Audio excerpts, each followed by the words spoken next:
Yes, Keith, do you feel that too much has been made about what happened in the seventh round of your fight against Josecito Lopez, or do you understand that? State that one more time. What was that? Do you feel that too much has been made about the difficulty you had in the seventh round against Josecito Lopez, or do you understand why people are pointing to that as, from your last fight? Hey, man, you talk about what you see, right? When Keith Thurman first hit HBO, I remember talking to Max Kellerman backstage and said, Max, what did you think about the performance? He said, well, yeah, you did good, Keith, but what happens the day you get hit? And I would thought to myself, like, Max, you want to fucking hit me and find out? You know what I'm saying? Because you don't know Keith Thurman. You don't know what I did at the age of 15. You don't know the road that I've been on. But I said, okay, respect. All that you know is, there was a dude named Victor Ortiz at the time, and he got beat up, and he almost cried on national TV. But Keith Thurman ain't a punk, and I'll show you one day. You know what I'm saying? So now you ask him the same question, what you think about Keith Thurman. He ain't going to say, well, Keith Thurman can't take a punch, because they see me take a punch, It's okay. You got to talk about what you see. If you see somebody look weak, they look weak. If you see somebody look flawed, they look flawed. If you see somebody look unconditioned, they're unconditioned. You have to report what you see, and I got caught. I was in danger. I remember after I got caught, and then I got caught again. And then if I got caught again, shit, I got caught again. I got hit with 3 big shots that round. And I said, damn it. I said, you better put your hands up. You better move your feet, because only you know you're okay right now. The whole world thinks you about to be knocked the fuck out, boy. The whole world thinks you about to be knocked the fuck out. Let's get out this round, and let's show them what kind of champion you really are. So it ain't about too much talk, not enough talk. It is what it is. It probably was one of my most vulnerable rounds to my career to date. A lot of fighters would not be able to get out of the round in the way that I did. And to me, it's just evidence of how great I truly am. Because greatness, they have a saying in boxing. It's not about when you get knocked down. It's about what you do when you get back up. But I don't even let you put me down. So it is what it is, man. It's just boxing. It's just another black eye. It's just a sport, baby. I'm not afraid to let it go. If you can beat me, beat me. Josecito Lopez had it right there in front of his eyes. He couldn't close the deal. He couldn't close it. Keith, was that the most trouble you've ever been in, even in sparring or anything in that round? Man, probably not. I was scared as fuck against friggin' Jeff Lacey sparring him, and eventually he had to tell me, we can't spar no more because you hit too hard, and I'm a grown man. I want to knock you out, and you're 16 years old. I don't want to have that on my conscience, so you can no longer be my sparring partner because you just do too much, and I want to knock you out, and you're just, you're a kid. I don't want to knock a kid out.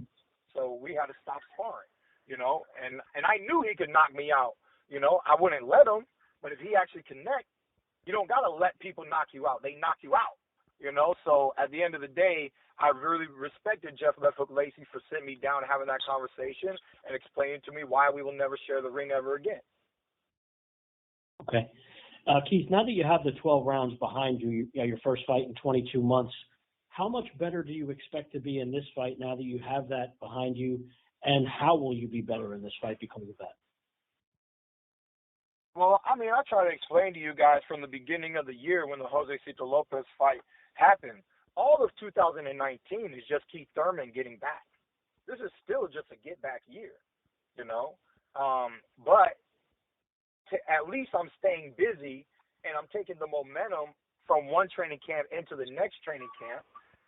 I hired 2 strength and conditioning coaches, and I'm just really dedicated, and I'm taking this serious because, to be great requires great effort.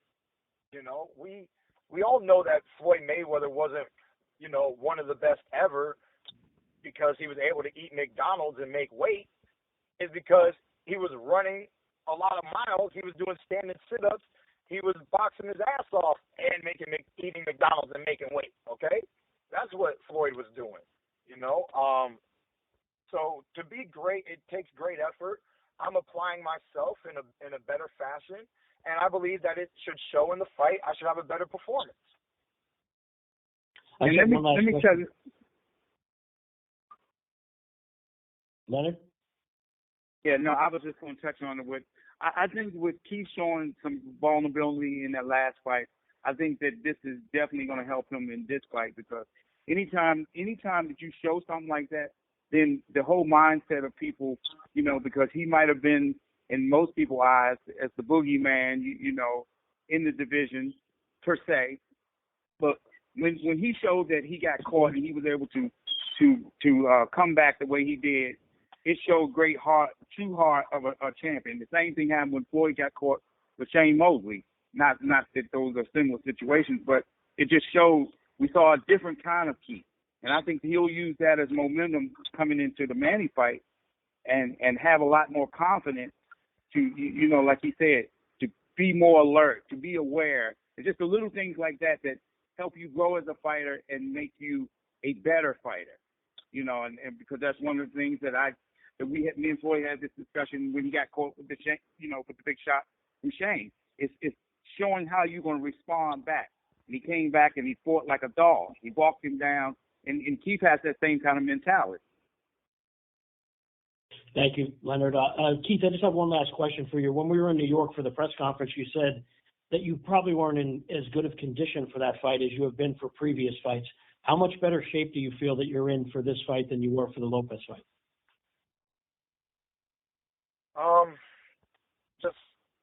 Just far better. You know, I really, you know, people think I'm playing. I really trained myself at night at LA Fitness on a spin bike. That was my conditioning for the Josecito Lopez fight. You know, no disrespect to Josecito Lopez. I just knew that I can't recall the last time a flat-footed fighter, Spanish fighter, beat Keith Thurman. I can't recall it in my amateur days. The last two amateurs that beat me was Charles Hatley and Demetrius Andrade. They were not flat-footed Latino fighters. Styles makes fights, and I knew I could rely on my boxing IQ to be victorious in the fight. And the seventh round proved to me it was a little bit of a gamble. We got out of it, and if I want to look better than that, I should train harder, and that's what we're doing.